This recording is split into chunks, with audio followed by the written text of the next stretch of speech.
Magandang hapon sa inyo lahat. Tayo po magluluto ng spaghetti at spaghetti sauce. Dahil birthday ng kapatid ko, dalawa, ngayon at bukas, pagsabay-sabay na natin. Yan, lagyan na natin yung sauce niya.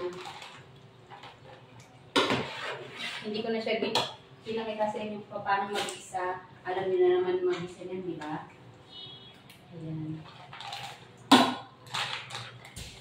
Dahil birthday nila, ngayon, bukas sila magluluto sa Pilipinas, kung makakain ito.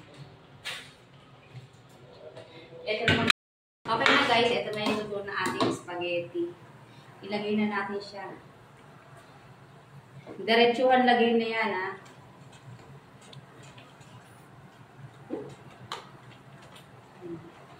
Magbebenta kasi kami ng spaghetti.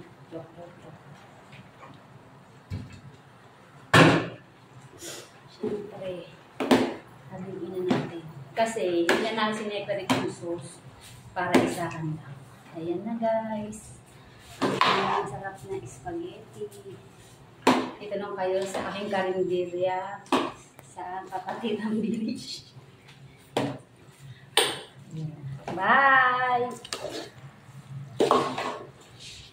Thank you for watching. Kasama na yung pagmumukha. Kasi naman lahat ng mukha ko